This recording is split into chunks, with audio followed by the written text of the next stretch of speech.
करीब 70 साल पहले 1951 में ये फोटो ली गई थी। इस साल कई माउंटेनियर्स ने ये ढूंढने के लिए गए थे कि माउंट एवरेस्ट पर किन किन रास्तों से चढ़ सकते हैं और वहां पर ये फोटो पहली बार ली गई थी नेपाल में। और ये येटी का फुटप्रिंट भी माना जाता है। इनके पास कोई टेप नहीं थी इस फुटप्रिंट को मेजर करने के लिए, इसीलिए वो एक आइस पीक से ये फुटप्रिंट को मेजर किए। जब ये फोटो पब्लिश हुई तब कई सारे न्यूज़पेपर और मैगजीन ये फोटो को वायरल किए और यहाँ तक कि कई सारे लोग तो हिमालय भी गए सिर्फ ये देखने के लिए इस फुटप्रिंट जिस जानवर का है वो एग्जिट करता है या फिर नहीं।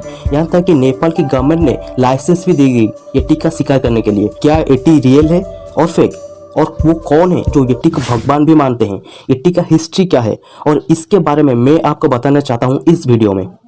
ये है इंडियन आर्मी के मेजर सुशांत सिंह। उस दिन वो हिमालय के मकालू एरिया में एक मिशन पर थे और उन्होंने कहा उन्होंने एक ऐसा बड़ा फुटप्रिंट देखा जो कि एक इंसान का हो ही नहीं सकता। तो सुशांत सिंह ने ये फुटप्रिंट के बारे में उनके सिरपा गाइड से पूछा तो वो बोले कि ये फुटप्रिंट एक जानवर का है जो कि बर्फ में रहता है। जब पूरी दुनिया में ये बात चल रहा था कि येटी रियल है या फिर फेक, सिरपा कम्युनिटी के लोग में कोई कंफ्यूजन नहीं था। येटी एक पुराना हिस्सा है उनकी कल्चर का। जो वर्ड येटी है वो एक तिब्बतन वर्ड है और जिसका मीनिंग पत्थर का एनिमल है। अगर हम हिस्ट्री को देखेंगे तो एक तिब्बतन रिलीजन टेक्स्ट जिसका नाम मानी कुंभम है, जिसके हिसाब से जीवत एक बहुत बड़ा लेक होता था। जब ये लेक सूखा तब बहुत सारे जानवर, जंगल, पहाड़ उभर आए और इन्हीं में से एक पहाड़ में तिब्बतन लोग का जन्म हुआ। इस पहाड़ में रहती थी सिन्नीमो, एक ऐसी प्राणी जो कि एक अवतार थी बुद्धिस्ट देवी द्रोतमा की, और वो एक बंदर से मिली जो कि एक अवतार थे बुद्धिस्ट देवता चेंजिंग की। और दोनों में ने 6 बच्चे पैदा किए और उनके हिसाब से जो 6 बच्चे हैं वो इंसान भी थे और बंदर भी। ये माना जाता है कि इन 6 बच्चों के पूरी शरीर में बाल और पूंछ भी थे और इन 6 बच्चों आज तिब्बतियन लोगों हैं, मतलब उनके पूर्वज ही वो 6 बच्चे थे। कुछ तिब्बतियन लोग ये मानते हैं कि उनका कुछ पूर्वज इंसान नहीं बन पाए और उनको कहा जाता है येटी। और कुछ तिब्बतियन लोग येटी को खुद का भगवान का संतान भी मानते हैं। तिब्बतियन लोग ये मानते हैं कि येटी दूसरे जानवर की तरह नहीं है, वो थोड़ा इंसान की तरह है लेकिन पूरे इंसान की तरह नहीं है। येटी रात को सोता नहीं था, वो ऊंचाई में रहते हैं और वो इंसानों से बहुत दूर रहते हैं। बुद्धिस्ट मंदिर जो कि तिब्बत और नेपाल में है उसमें आपको इस तरह का पुराने येटी का तस्वीर भी देखने को मिल जाएगी। कुछ कहानी कहती है कि येटी बहुत ही शांत प्राणी है और कुछ कहानी कहती है कि येटी बहुत ही खतरनाक प्राणी है। एक कहानी के अनुसार एक बुद्धिस्ट पुजारी का सामना हुआ एक घायल येटी से। जब वो पुजारी येटी को ठीक कर दिया तो वो येटी एक मरा हुआ टाइगर का बॉडी दिया धन्यवाद के तौर पे। तिब्बतियन कहानी में अनुसार येटी सिर्फ मेल नहीं होते बल्कि फीमेल भी होते हैं। इस तरह का कहानी आपको बहुत सारे सुनने को मिल जाएगी। तो सवाल यहाँ पर यह है कि येटी रियल है या फिर फेक। इस चीज़ के ऊपर कई एविडेंस पेश किया गया था, जैसे कि 1951 का ये फुटप्रिंट।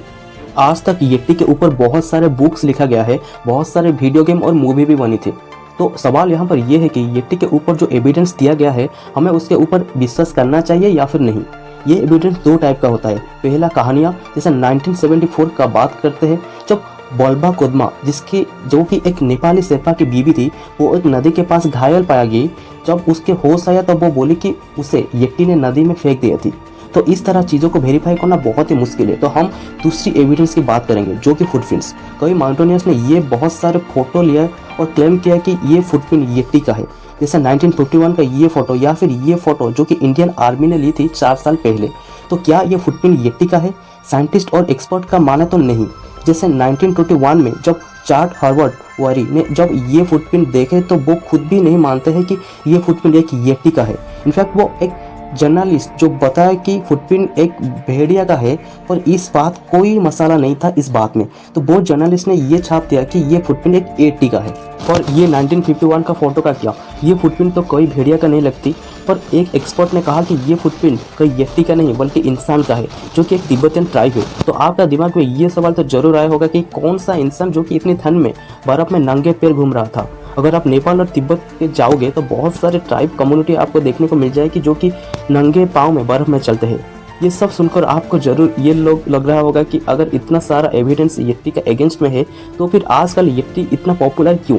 कुछ एक्सपर्ट ये कहते हैं कि ऐसे कहानियाँ हमें ये एहसास दिलाता है कि हम नेचर से जुड़े रहे। तो येटी के बारे में ये सुनकर आपको कैसा लगा? अगर वीडियो पसंद है तो लाइक सब्सक्राइब जरूर करेगा।